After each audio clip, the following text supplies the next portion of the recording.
How's it going, Stern Ritter, Espada, and captains alike? It's me, Shane, and I'm back with another review of Bleach, 1,000 Year Blood War. It's Season 3, Episode 29, entitled The Dark Arm. Before I go any further, please hit that like button, subscribe, and hit the notification bell located right there so you'll be notified of more reviews like this one. And if you want to support me even further, my Patreon link is in the description below. Well, remember what I said in the last one about Ichigo being an idiot. It's 2 seconds from saying dumbass, and just the whole galactic infinity Ichigos and being a Mary Sue. Just yeah, and it was crazy. I wish I would have got. I thought about this after I finished. That is, if Ichigo is all of this and all of that's needed to kill the Soul King, why can't he beat your watch? Right? And that's kind of answered in this one, but still, you take all that to finish that guy. Why can't all that just be enough to beat you? It's like we have more loose ends to tie up. I digress. This, after we got the nice intro and we get the flash of what's going to happen, it's a Jushiro episode. Jushiro Ukitake. We're going to get some stuff going on there. Squad 13 captain, white hair. We learn about the Mimi Hagi. So, which is funny because with the Japanese that I know and that I currently study, thanks to Duolingo, Mibas, that's the C. And so you see this idol that's a hand, but there's an eye in the middle of it. So the people that are from where he's from, which is, I want to say, hold on, I wrote it down. The Rukon District, East 76 District, they have a local deity called the Mimi Hage. And the tale of the Mimi Hage, which told to us by Shunsui, when we get, because we're going through some flashes, y'all, we learn that the rumor amongst the upper class is that the Soul King's limbs all fell down, and just those things have immense power, and them on their own can do some crazy things, basically deities. Ukitake, when he was 3 years old, he was dying. He has an incurable lung disease. As parents were praying to the Mimi Hage, his mother, very, very lovely people, because his mother said, "I'm sorry that I didn't birth you healthily." He's like, "Don't be sad, mama." And the statue cries. The black comes over him. He's in this other world where this hand is dressed up in formal gear and it has tears underneath that eye. He goes up, takes the tear from the giant eye, drinks it, blows up a little bit, and the blackness overcomes him. Wakes up, his hair turns white, he's alive.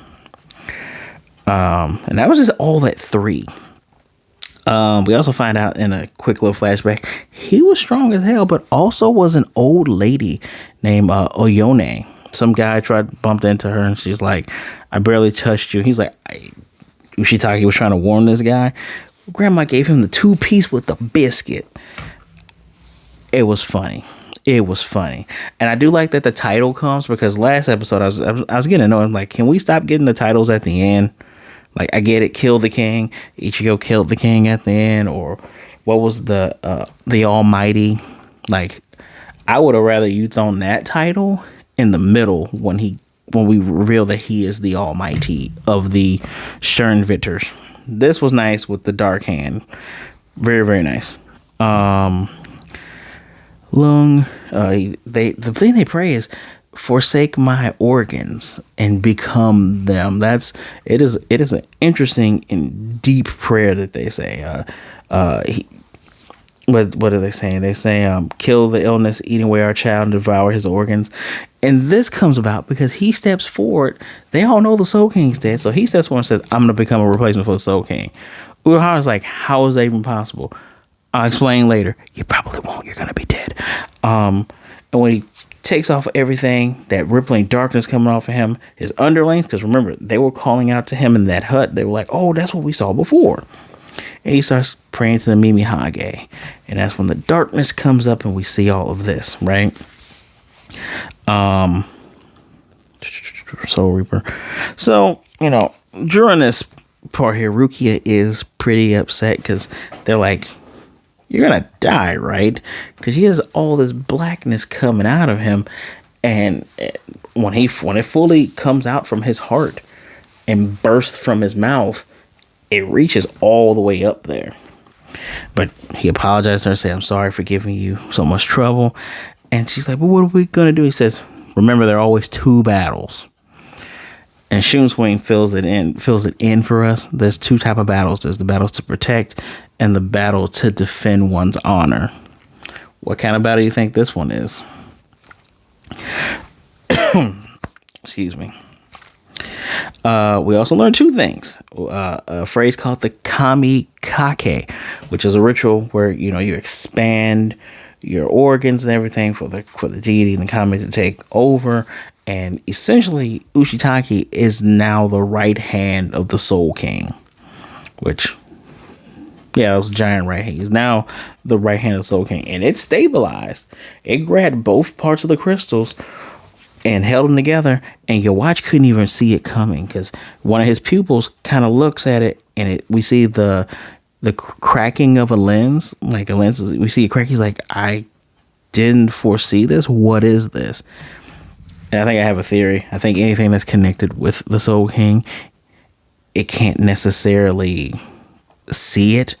Because if he couldn't see the arm coming up, and the arm is the Soul King's arm, that means he doesn't know what's going on. Fairly interesting, right? So the hand stabilizes everything, the rumble of all across the three worlds. And we got Soy Fong asking, how long is this going to last? Is it going to last until he's alive? And of course, her lieutenant's like, hey, she's like, hey, I'm back. We ain't got no time for niceties. And Warhawk's like, bro, I don't know. I never knew of the Mimihage. I didn't know about the kamikake. I have no clue about any of this. There's not enough. And one of Yoriichi's family members, remember, they're all black with purple hair and yellow eyes. That's the entire royal family. They come up and like the cannon thing's ready. We have no spiritual pressure to do this. Wonder how they're going to get up there. But we get some. So I feel Gene with that stuff. Let's talk about the quick little flashbacks, right? Not just with the Mimihage thing, but we get. So I would say three good major flashbacks to show his interaction with other characters. We have the meeting between him meeting Shunsui when they were both battling in the Soul Society Academy. Ukitake coughing up the blood. He even coughed the blood when he shook that one guy's hand. And it's just like, man, I'm super strong, but I'm dying. But the meeting, when he first met Shunsui, and they were sparring, and Shunsui didn't, dude coughed blood in his face. Shunsui didn't stop. He kept going forward. He's like, no mercy for terminally ill person either. And Shunsui's like, pretty good, dude. That both of their wooden blades broke on each other. Of course, the lieutenant to Yamamoto was the ref for the match. Said, stop, match is over. Old man Yamamoto was there looking younger than his old self. And Unohana was there. This is after, I'm going to say this is after she met Kenpachi, because she had the braided up hair all the way down. She didn't have her wild woman look. She said, these two pretty good. And of course, the old man is going to go, but they're rough around the edges, right? These two meet. Jushiro automatically already knows who he is, knows who Shunsui is, because Shunsui has these sweets. There's a name for these damn things, because they come up twice, if you don't mind. And Shunsui did say, don't overdo it, Ukitake. He knows his buddy's going through it. As he's going through that large unlocked door, I'm pretty sure he's going to go talk to Ice. I'm just going to let you know that right now. Not bad, buddy. They're called Monaka sweets. Shunsui used to people wanting him to introduce him to girls, but he wants the sweets. And he's like, yeah, these sweets are great because they have alcohol in it. And Jushiro's like, no, that's not good at all. He bought them for his siblings. Lots of siblings. I actually want to know more about them. Like, they're adorable. And, he's like, oh, my bad. That's a cute meeting there. We have the one meeting right after Yamamoto got killed, where it's him, Unohana, and Shunsui. And he's like, I didn't realize how bad this would feel to have to give out commands and orders like this. You picked the right time to die, but damn, if you didn't die, I wouldn't have to go through this. And Jushiro says, well, excuse me, if this were different circumstances, we'd be celebrating with sake. And Unohana says, there ever been a time where drinking eases your worries? I'm like, damn, that might be line of the show there. And he's like, sure there has, when a girl has broken up with me. And Unohana said, well, you won't be needing any drinks this time around. You have my full attention. And I'm like, oh, it's a sweet line, right? Because she's a beautiful woman, obviously, and he has her full attention because, dude, you're in charge. But it's also a bit of, she watched him grow into the person he is right now, and he's asking for a little time to himself. And when her and Jushiro about himself, they share a farewell, right? I'll see you again soon. And the next time we saw him was doing the kamikake with, mustering up everything. And I instantly went to myself, no, you're not going to see each other again. You're going to get yourself killed to bring out Kenpachi's true self, and he's going to eventually die. Now, we do get, in that moment of them being young in the academy, Shunsui finds out knows about, him having the Mimihage in him.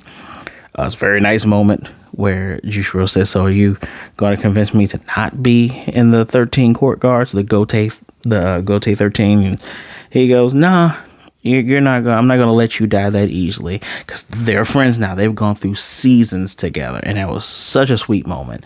Then there was the moment where he was before the what are they called? The 46 members of the council. They have another name. I can't remember, but it's probably in here, guys. I'm sorry.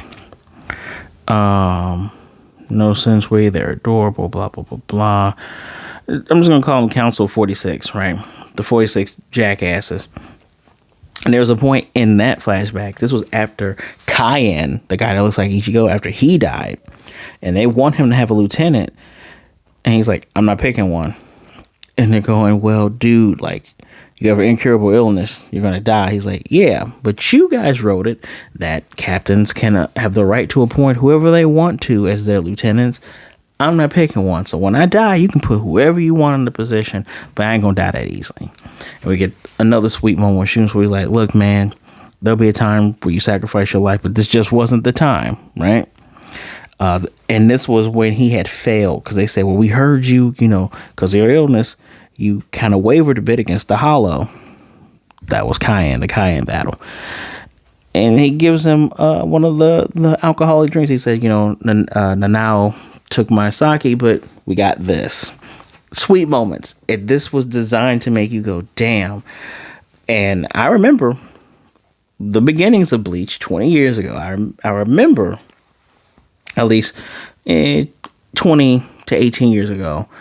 You look at these characters like, damn, these dudes are cool. That dude is cool. What's their backstory? Bleach is one of it suffers from what makes the big three great, when you have all these extra background characters, and any of them could be your favorite. You're like, that dude's cool, that girl's cool, that guy's cool. And now we're getting a backstory for this guy when he's more than likely going to die. So that is the first part. Well, that is the first part I'm addressing here, because it's the most thing with the most meat on it. Although I could talk about this next part, where seeing that the Soul King is cut in half now because of dumbass Ichigo, Yorichi's like, or Hime, we're gonna distract him. You use your power, heal this dude up. So she she tells Chad and what's his face, Ganji. The only reason I know his name was Ganji because, well, she said his name. So Ganja and this guy, and I don't want to miss it. So Ganji puts up smoke. Chad does the Brazo Isidro del Diablo, long ass name for Demon Fist, and she does Raiken, her lightning fist, right? Dude blocks it with his blue force field thing, and so Orihime gets back there, does a Soy Kinshu. It puts it together and it breaks. Her power shatters, and of course, dude goes, a mere human cannot heal the Soul King, because Ichigo's a dumbass and he's a Mary Sue, and I what annoys me about your watch is he pretends to be so damn noble. But this is some pretty villainous shit when it goes, oh, I'm fighting you at literal half power. So your new power is big enough for how my old power was. But now I'm going to put you in despair. And I set all this in motion to be like, yeah, you're going to cut it in half because you're a dumbass. And because all this has been made all according to the plan. Aizen wasn't the plan maker. I'm the plan maker, which makes no sense because how in the world would you have known Aizen goes, ew, gotta make this stuff, gotta make the sacrifices. Two people got together, had a baby. The baby meets the Rukia. The baby gets his real power. The baby has the Hollow and the Quincy in him already because of the mama having the Hollow Quincy and the Soul Reaper. And then we go to get to the Fullbringer because he beats up the Aizen. And then after this, we're going to come down and whoop his ass for a little bit. I can't kill him yet. I need him to be alive. That's why the last one was a 3. But yeah, no, I like to see this quick little interaction. Anytime Yorishi gets some hits, gets to try to do some hits in, it's going to get mentioned by me. And now our last part is Shunsui going to talk to Sosuke Aizen. And he has 3 keys that can unlock 3 parts of him. There's 13 keys. I'm assuming 3 keys. He's been authorized to use 3 keys. And that spiritual pressure thing was the last episode. Huh. Was this episode? Did I mention it right now? I don't know. I'm going a mile a minute, but let's talk about this right here. So somehow he's like, you can talk to me through spiritual pressure if you want. He's like, all right, I'm gonna unlock your mouth. And all of a sudden Aizen is there. And I said, is this like an illusion? Because, he has that also Mary Sue power being like, if you've seen it once, I can fool you. And Shunsui said, how are you already here? Don't worry about it. You got 2 other keys. And it's so funny because this is a contender for these are also contenders for line of the episode, because he's like, you got those other 2 keys, right? Use them. So he did the one for the mouth. He did one for his left eye and one for his ankles. And he's like, how's it feel to have all that stuff free? And he's like, you certainly haven't changed. Don't know if that's a compliment or not, shoots when he says, but don't you want to leave here? I don't recall asking to be let out. Would a man who doesn't want to leave ask about 2 more keys? I said, ooh, we got you. He said, would a man who doesn't want to let me out come with a key embedded in his body? Oh, damn, we got you there. And the scar that's on Shunsui's chest is where they buried one of the keys. So one of the keys is in here, and you're probably saying, well, that doesn't make any sense. Don't you gotta go inside his heart to get it? Well, they were counting on the fact that Aizen would try to kill him.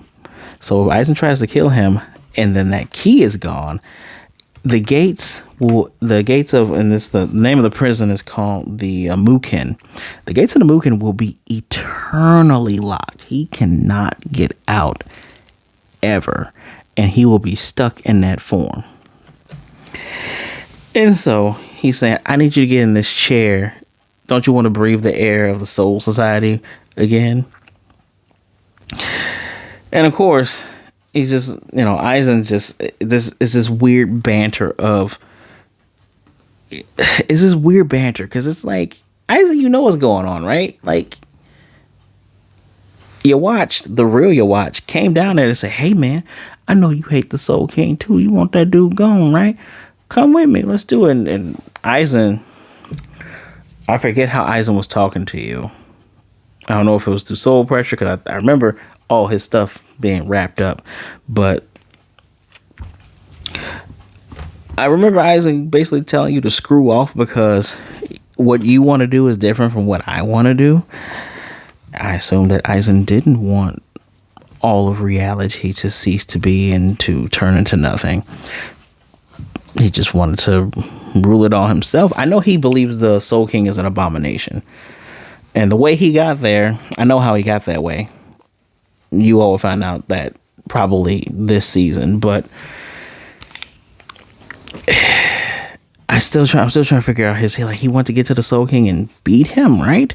It's the motivations are weird, but yeah, no, Aizen was already visited once. He already knows what's going on. Central 46 is the name of the group. Central 46. And we gotta remind you, Aizen's still that dude, right, guys? You know, back when the series should have ended when Ichigo fought him. Should have ended in Hueco Mundo. Just saying. Bleach would be goated at that point. Could have just stopped right there. Didn't need to know about Squad Zero. That could have been, Thousand Year Blood War could have been like a sequel. Literally a sequel. But gotta remind you how strong Aizen is. It's been one full arc that doesn't make sense. It's been all of this. We gotta remind you guys, right? So a dude comes up and says, hey, we gotta wrap you up first. And Shunswee's even going, dude. And so the guy comes up, all his fingers get cut off and just blood spurting. And dude says, yeah, why? Aizen goes, why would you do that? All of this is designed, to keep me in. But my soul pressure, my spirit pressure is still here, dude. It's just completely over my body. And so his blood doesn't even hit Aizen's left eye because his spiritual pressure is basically a thin force field. It just kind of just drips down. And so they love calling people by the full name. He's saying Shunsui Kyoraku. Even if I sat in that chair and left this place, do you really think I would help Soul Society? I'm not asking you to fight for the sake of Soul Society. However, I believe we have some similar interests here. You know, not wanting to cease to exist and everything. You truly are an amusing man. And for some reason, I will point this out. The shot when he initially got in there made you think it was just the two of them. And then those guys came out of nowhere wearing the mask, looking like the Kakashi from Demon Slayer. And then the shot is designed again to make it go, it's just between these two heavy hitters. Calls him an amusing man and says, breathe the air. Like, why would I want to breathe the air of the pathetic Soul Society about to be crushed by your watch? He just knows. Now, I will add that when that dark arm went into the sky to hold the Soul King together and stop the worlds from falling apart at the moment, it broke through that red October sky. Wow. That hunt from red October sky broke through it, and you can finally see the sunlight come through. So there's a little bit of hope here. This is episode 29, so what do we get? What do we get for last season? We went all the way up to, this is 29. This one's 28. We went up to 26 episodes. Oh God, if we do another 26, that's like 52. Oh, we might be done. This season might be the last season. Wow. But yeah, that's the end. The poem now is read by the traitorous Uryu. You're not cooler than your dad anymore. I draw my bow, fingers on the star. Again, the moon I thought I left behind. Now, what I like about this is you guys always know when you watch that upper top portion, there's like some type of art there, maybe a sword or an arm or a hand. This one shows the hand of a spirit reaper, orange, and the other one shows the hand. On the other side, there's a hand of what looks to be Uryu, because he's a bowman, and bowmen do have special gloves, of Uryu. in blue. And coincidentally, next episode is episode 30, The Betrayer. So this episode is a 4 out of 5. What last episode should have been until it pissed me off.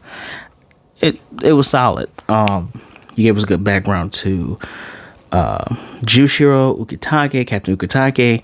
You can see why him and Shunsui are a little bit like this. You did so much with the little amount of time we got here, because you can't do a full episode just on a flashback of Shunsui on Jushiro and Shunsui. You got to go, hey, this episode we're showing you what's going on the ground, because up there it's Fubar. It is Fubar up there, so we're going to show you, hey, here's this guy.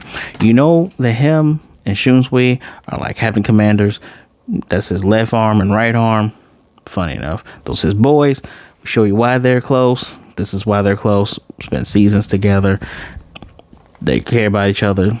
Even Shunsui even apologized for poking his nose into the legend, because he looked up the legend where he learned about Jushiro's thing with the heart, not the heart, with the lungs. We get to see something that even Urahara, my boy Urahara, doesn't know.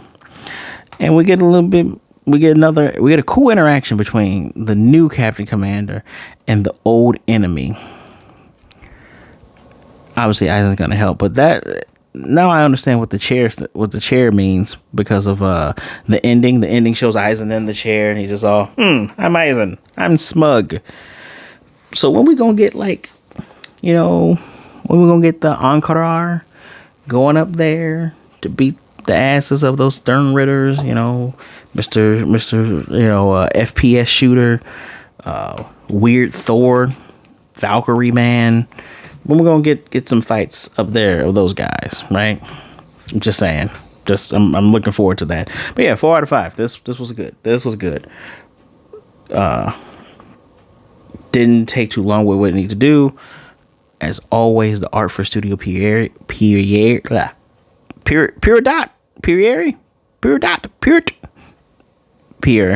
Studio, great art, felt all the emotion, great music. This was good. 4 out of 5. Would have only been better if there was like a big old battle, but I like lore when it's put in this nice concise way, especially when we're looking over moments that are major, right? I'm not trying to drag the video on, but seriously, moments that were major for Jushiro.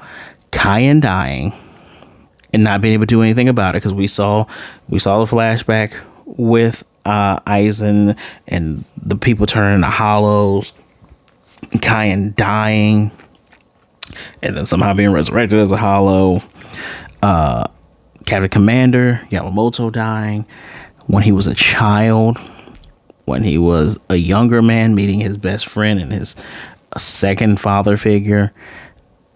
Yeah, this was good. Also, he mentioned to that one guy whose hand he crushed after the woman gave him the 3-piece and a biscuit. They got the 3-piece and a biscuit. He mentioned that, hey, if you want to fight so bad, join Soul Society Academy, and you get paid for it. And people even thank you. I love how he pushes like the most shallow reasons on a person that seems to be shallow. I like. He's a fun character. There's no way he's living past this. There's no way. No way at all. But yes, if the intros are any indication, I'm looking forward to future fights. We need to hurry up and get to there now. And I'm going to assume, I already told about my theory about the Soul King's right arm. Probably can't see anything that deals with the Soul King outside of, I know how to kill him because he's my dad. Why has no one gone crazy like, oh, damn, that's your dad? Why has no one said that? Or is it just like, we don't care, we need to stop you? Either way it goes. 4 out of 5 from me. Let me know what you think in the comment section down below. Please do not forget, need you to hit that like button, subscribe, and hit notification bell to be notified of more reviews like this one, guys. And if you want to support me even further, my Patreon link is in the description below. I appreciate you. Thank you for taking some time out to listen to me talk about 1,000 Year Blood War. I wouldn't miss any of this for the world. Well, I would miss some of it, but not all of it. Please be good, be blessed. Wash your hands, drink some water. Be good to yourself, be good to others. Either way it goes, please don't be a jerk, all right? Remember, there are people out there that care about you. Reach out to someone. There are people that rather talk to you today than to miss you and mourn you tomorrow. I guarantee it. My social media is in the description below. Give me a follow. Send me a message. Tell me that you came from here, right? And hey, as long as you're not being a jerk, we'll be a-okay. All right. Until next time, guys. I'm looking forward to seeing what's gonna happen next with the betrayer. We're probably gonna get some hot Uryu versus Ichigo action going. I'll see you on my next review. Should be Rurouni Kenshin episode. All right. Till next time. Bankai.